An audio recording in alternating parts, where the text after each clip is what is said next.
అన్ని రకాల వస్త్రాలపై up to 66% of.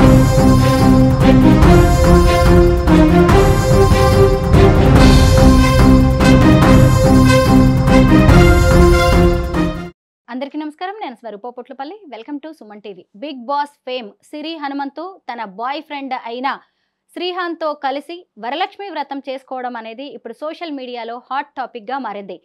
శ్రావణ మాసంలో ప్రత్యేక పూజలు చాలామంది చేస్తూ ఉంటారు. అసలు ఈ శ్రావణ మాసంలో ఎవరు పూజలు చేయాలి, బాయ్ ఫ్రెండ్తో కలిసి పూజలు చేస్తే వచ్చే ఫలితాలు ఏంటి, పూజా విధానాలు ఎలా ఉంటాయి అనేది ప్రస్తుతం నాతో పాటు తెలంగాణ బ్రాహ్మణ సేన అధ్యక్షులు మురళీ శర్మ గారు ఉన్నారు. వారిని అడిగి తెలుసుకుందాం. నమస్తే మురళి గారు. నమస్కారం. పెళ్లి అయిన వాళ్ళు లేదంటే పెళ్లి కావాల్సిన వాళ్ళు ఈ పూజలు చేసుకుంటూ ఉంటారు. తమ మాంగళ్యం బాగుండాలని, మంచి భర్త రావాలని, పిల్లలు కావాలని. కానీ ఇలా బాయ్ ఫ్రెండ్ తో కలిసి వరలక్ష్మి వ్రతం లాంటివి చేసుకోవచ్చా శర్మ గారు? ఈ బిగ్ బాస్ షో వల్ల సమాజం పాడైపోతుంది అనడానికి ఒక ప్రత్యక్ష ఉదాహరణ ఇది ఈ సంఘటన. ఈ సిరి హనుమంత్ అనేటువంటి ఆమె తను సహజీవనం చేస్తున్నాను, లేకపోతే తన బాయ్ ఫ్రెండ్తో కలిసి శ్రావణ మాసం వరలక్ష్మి పూజ చేశాను, వ్రతం చేశానని చెప్పడం ఇది అత్యంత ఒక వింత చర్యగా భావిస్తున్నాము. దేవుడికి కావాల్సింది మంచి మనసు, శ్రద్ధ, పూజ, భక్తి ఇలాంటివి కదా. వాళ్ళు ఎలాంటి వాళ్ళైనా కావచ్చు, దేవుణ్ణి శ్రద్ధగా పూజిస్తే చాలు. దీనికి దానికి లింక్ పెట్టలేం కదా. ఖచ్చితమైనటువంటి అవమానము బహిరంగంగా జరుగుతుంది. మన దేవాలయ వ్యవస్థలో, మన సనాతన ధర్మ వ్యవస్థలో కొన్ని గొప్ప విషయాలు ఉన్నాయి. అందుకే వారు ధర్మపత్ని అని అంటారు. ఒక వ్యక్తికి ఒక జంట వివాహం జరుగుతూ ఉంటే వాళ్ళ ఇంట్లో వాళ్ళ పేరెంట్స్ సంతోషపడతారు, దాంతోపాటు దేవతలు కూడా సంతోషపడతారు. కారణం ఏంటంటే వీరి యొక్క వివాహం తర్వాత వారు అనేక పూజలు వ్రతాలు కూడా చేస్తారు. కాబట్టి ఇప్పుడు నేను ఇందాక చెప్పినటువంటి సందర్భం వీరికి అందరికీ అప్లికబుల్ అవుతుంది. ఎలాగంటే వీరు ఒక దేవాలయానికి కానీ లేదంటే ఒక పూజలో కానీ కూర్చున్నప్పుడు సంకల్పం అనేది కూడా చెప్తారు. లేదంటే ఒక దేవాలయంకి వెళ్తే ఒక ఈవెన్ అష్టోత్తరం చేయించుకోవాలన్నా, అర్చన చేయించుకోవాలన్నా సరే సంకల్పం అనేది చెప్పేటువంటి దానిలో భాగంగా కూడా వచ్చినటువంటి వారి యొక్క గోత్రనామాలు చెప్పడం జరుగుతుంది. ఒక భార్యాభర్త వెళ్ళారు. మొదట భర్త తన గోత్రముని, తన పేరుని చెప్తాడు. తరువాత అదే గోత్రం అనేది వేరే ఉండదు, అదే గోత్రం భార్యకు కూడా వస్తుంది అనమాట. గోత్రం ఒకటే ఉండి వాళ్ళిద్దరి పేర్లు చెప్తారు. ఇంకా సాకుటుంబాన క్షేమ స్థైర్య ధైర్య వీర్య విజాభయ ఆయు ఆరోగ్య ఐశ్వర్యాభివృద్ధిద్దాం ఇదంతా చెప్తారు. చెప్పి అక్కడ తర్వాత కార్యక్రమం జరుగుతుంది. గుళ్ళో అయితే అష్టోత్తరం, అర్చన, వాళ్ళు ఏం పూజ చేయించుకున్నా సరే, ఏ హోమం చేసినా సరే, ఏ వరలక్ష్మి వ్రతం చేసినా సరే, ఇంకేది చేసినా సరే. ఇప్పుడు ఈ సహజీవనం చేసే వాళ్ళ విషయానికి వద్దాం. ఇద్దరు, ఒక ఆడ మగ గుడికి వెళ్ళారు. అక్కడ ఒక పంతులు గారు ఉన్నారు, అక్కడ అర్చకుడు ఎవరు ఉంటారు, లేదంటే ఇంట్లో అయితే ఒక పంతులు గారు వచ్చి ఉంటారు. మొదట కూర్చున్నప్పుడు అంతా ఆచమన అయిన తర్వాత గోత్రనామాలు చెప్పినప్పుడు గోత్రం అంటారు. ఆమె భర్త ఒక పేరు చెప్తాడు, అతని గోత్రం అతని పేరు చెప్తాడు. పక్కనే ఉండేటువంటి స్త్రీ ఉంది, ఆమె గోత్రం చెప్పాల్సి వచ్చినప్పుడు పెళ్ళైతే మాత్రమే గోత్రం మారుతుంది. సాధారణంగా ప్రతి వ్యక్తికి గోత్రం నామం ఉంటుంది.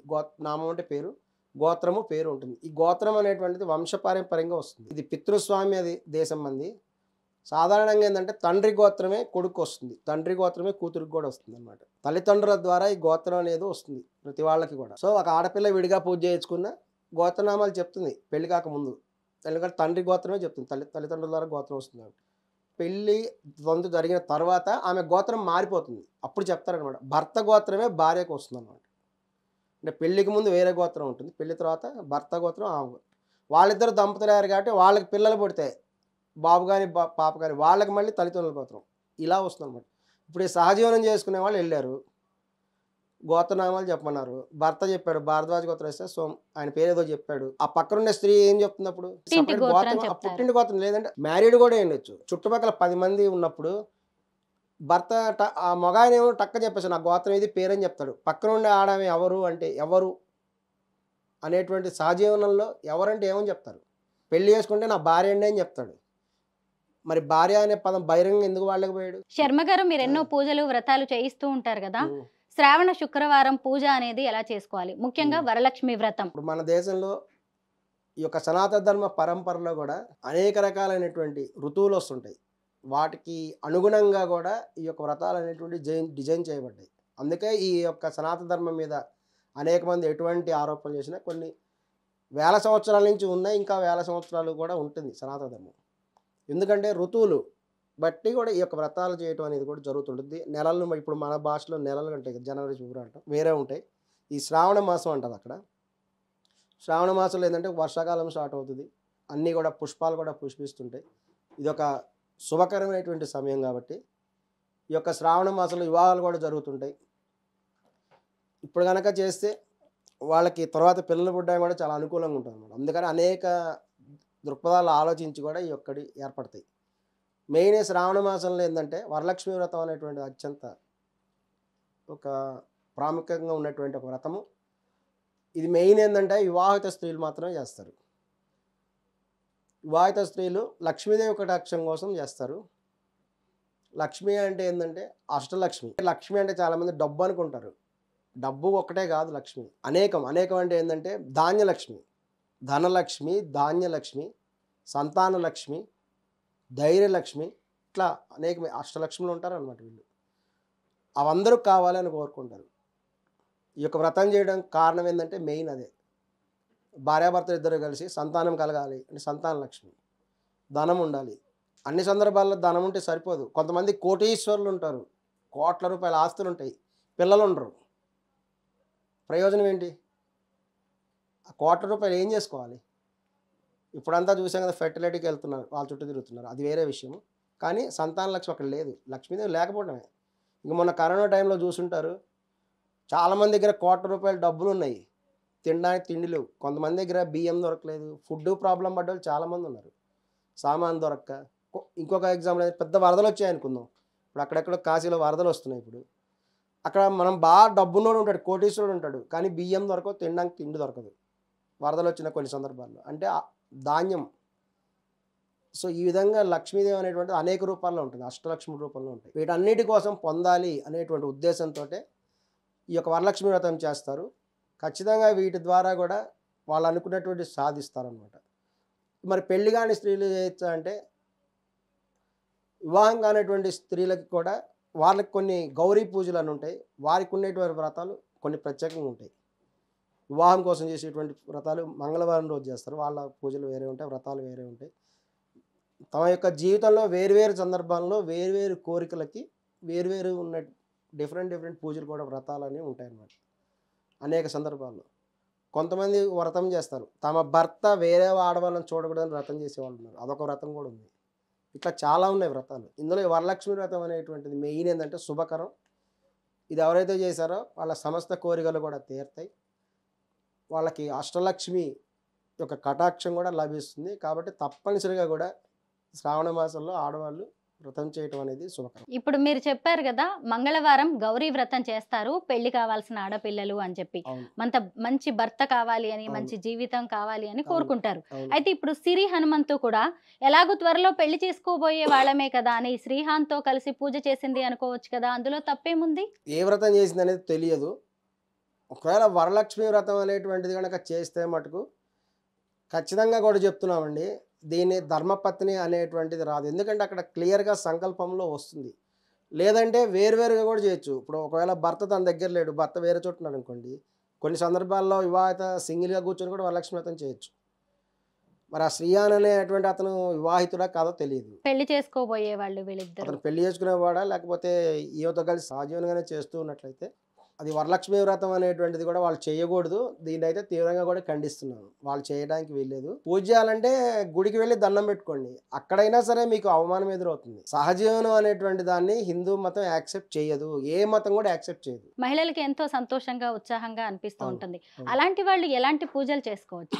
ఈ యొక్క వైదవ్యం ఉండేటువంటి వాళ్ళు కొన్ని రకాలైనటువంటి పూజలలో పాల్గొనకూడదు అనేటువంటిది శాస్త్రపరంగా అని, లేకపోతే అనేక కాలం నుంచి కొన్ని రకాలైనటువంటి ఆచారాలు వస్తాయి, వాటికి శాస్త్రాల్లో ఉండకపోవచ్చు, కానీ ఏంటంటే ప్రాక్టికల్గా కొన్ని రకాలైనటువంటి విధానాల వల్ల వస్తాయి. ఈ యొక్క విధవ స్త్రీలు అనేటువంటిది కొన్ని రకాల పూజలు అనేటువంటివి చేయడానికి కుదరదు.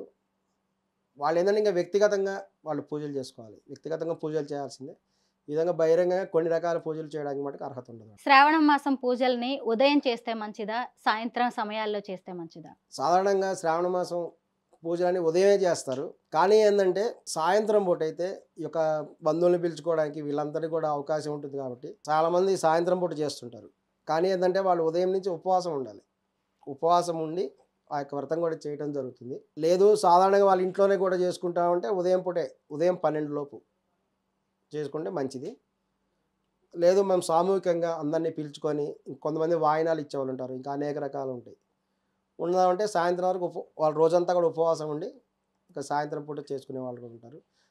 ఇంకొన్ని చోట్ల ఏంటంటే వాళ్ళ కులాచారాలు ఉంటాయి, వాళ్ళ యొక్క కుటుంబ సాంప్రదాయాలు ఉంటాయి కొంతమంది. వాటిని బట్టి కూడా కొంతమంది ఉదయం చేస్తారు, కొంతమంది సాయంత్రం కూడా చేస్తారు. సో వాళ్ళ కుల ఆచారం, కొంతమందికి పర్సనల్గా కూడా ఆచారాలు ఉంటాయి. వాళ్ళ ఇంటి పద్ధతులు అంటారు వాటిని. వాటిని బట్టి కూడా వాళ్ళు అనుగుణంగా చేసుకోవచ్చు.